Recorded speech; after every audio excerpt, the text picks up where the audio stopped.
Have you ever moved somewhere thinking it's going to be your sanctuary, only to find out you've landed in the middle of a turf war you didn't sign up for? That's exactly what happened when I, Mike Tanner, a retired Navy vet, rolled up to my uncle's old farmhouse in Willow Creek, Texas, expecting quiet nights and open skies. Instead, I got a fight that'd make a Hollywood scriptwriter jealous a battle against a power-hungry HOA that thought they could bully me off my land. It all started the day I pulled my beat-up F-150 into the gravel drive of that weathered farmhouse, a place my Uncle Ray left me after he passed. It wasn't much, just a creaky porch, peeling paint, and a big patch of dirt I planned to turn into something worth calling home. The house sat on the edge of a shiny new subdivision called Crestwood Pines, all cookie-cutter homes and manicured lawns, run by an HOA that acted like they owned the whole county. Me? I'd done my homework. My property was outside their grip, different deed, different zoning, a clean title that said, loud and clear, Mike Tanner answers to nobody but Mike Tanner. I spent 6 months pouring my soul into that place, rebuilding the fence, wiring a workshop out back, even laying a new concrete slab for my motorcycle shed. It wasn't just a house, it was a promise to myself that I could start over. Then, the first letter showed up, taped to my mailbox like a passive-aggressive post-it note. Welcome to Crestwood Pines, it said in this fancy font, followed by a laundry list of demands: take down my Navy flag, repaint the house to match their approved palette, submit my workshop plans for their review, and get this off up a $750 initiation fee. I laughed so hard I nearly spilled my coffee. I snapped a pic, printed out my deed and the county zoning map, stuffed it all in an envelope with a note that said, wrong guy, try again, and sent it back. Big mistake. 2 days later, I'm out front rigging up some motion lights when this woman struts up, mid-50s, yoga pants, a clipboard clutched like it's her scepter. Mr. Tanner, I'm Linda Grayson, president of the Crestwood Pines HOA, she says, voice dripping with that fake sweet tone you hear from people who love control. Your property's in our visual sphere, and for the sake of harmony, I cut her off with a grunt, grabbed my wrench, and went back to work. Lady, I'm not in your club, never will be, I said, flipping on the lights. They lit up the driveway like a runway. She flinched, and I swear her pearls rattled. That night, I decided to make a point. I planted a 10-foot pole in the yard, hoisted my Navy flag high, and bolted a sign to the ground. Private property. Not HOA. Stay out. By morning, my security cam caught Linda and 2 of her minions scoping out my fence with binoculars, like they were planning a heist. I sipped my beer and watched from the porch, thinking, this lady's got some nerve. But nerve was just the start. The next week, I'm unloading parts for a Harley I'm rebuilding when my wife, Sarah, yells, Mike, cops at the gate. 2 deputies are standing there, one already fiddling with the latch. I stroll up, wiping grease off my hands. Help you, officers? The older one, all buzzcut and aviators, says, got a report of unlawful occupation. You live here? I couldn't help it. I laughed. What? You think I snuck into my own house with a U-Haul and a fake mustache? I handed over my deed, tax records, and utility bills, all in a binder I kept for moments like this. They flipped through, nodded, and the younger one muttered, looks legit. Sorry, man, just following up. Guess who called it in? Linda Grayson, HOA queen herself. Then things got weird. I go to check the mail, and there's a laminated eviction notice zip-tied to my Gatineau court seal. No judge's signature, just Crestwood Pines letterhead claiming I've got 48 hours to vacate for noncompliance.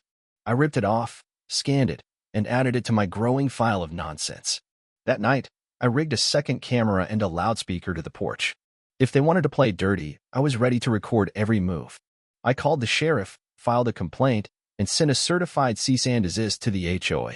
For good measure, I printed a bigger sign. This land is free. Trespassers will regret it. I figured that'd shut them up. Nope. The next evening, my phone pings motion alert. I pull up the feed, and there are 2 guys in polos at my gate, one with zip ties, the other gripping a pry bar like he's auditioning for a mob flick. I walk out, calm but loud. You boys lost. The pry bar guy smirks. Just posting HOA notices, sir. Standard procedure. I step closer, the fence between us. You're not cops, and this ain't your land. Touch my gate, and you're leaving in cuffs. Pry bar shifts his grip, eyes flicking like he's about to swing. I open the gate, step through, and before he can blink, I shoulder check him into the dirt. His buddy freezes, hands up, stammering about lawyers. Call him, I say. Cops are already on the way. Sarah's inside, on the phone with dispatch, cool as ice. 5 minutes later, 2 cruisers roll up. I show the footage, point to the pry bar. My neighbor, Tom, jogs over, phone in hand. Got it all on video, officers. They swung first. The deputies cuff both guys trespassing, assault, the works.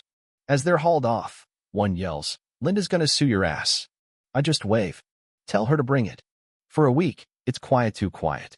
Then a courier drops off a manila envelope, legal notice stamped in red. Inside's a bombshell, a letter claiming my land's been reclassified into Crestwood Pines jurisdiction, complete with a new county map swallowing my lot whole. I drive straight to my lawyer, Hank Delgado, a good OL boy with a drawl and a knack for smelling BS. He pulls up the county records, and sure enough, the map's been altered digitally, cleanly, like someone with access hit a few keys and rewrote reality. Hank whistles. This ain't a mistake, Mike. This is fraud. He digs up my original deed, and it's night and day the new map erases the boundary that keeps me free. We filed an injunction to freeze the HOA's moves and a complaint with the DA about irregular boundary adjustments. Hank's got a glint in his eye. Someone's getting sloppy. We're gonna nail him. I couldn't resist stirring the pot. I posted the gate cam footage and side-by-side maps on the town's Facebook group with a caption, "They faked county records to steal my land. Who's next?" The response was chaos, neighbors spilling stories of HOA fines, threats, shady fees. The local news caught wind, and soon our reporter was at my gate, filming a segment that airs at 6 p.m. sharp. Linda cracks under the heat, passing out flyers calling me a menace to community values, complete with a grainy pic of me looking like a Bond villain. Sarah laughs. "You're famous, babe." But Hank calls with bad news. Linda's filed a sheriff's complaint, accusing me of paramilitary intimidation because of my flag and gate. Hank's already countering, but it's clear she's desperate. The real break comes when the DA's office calls. They've got a county clerk, Greg Walsh, singing like a canary. He admits fudging the map for Linda in exchange for her pulling strings on a zoning deal for his cousin's business. It's small-town corruption, plain and ugly. We add Greg to our lawsuit, and the hearing gets fast-tracked. The courtroom's packed, neighbors, press, even a few nosy kids. Hank lays it out.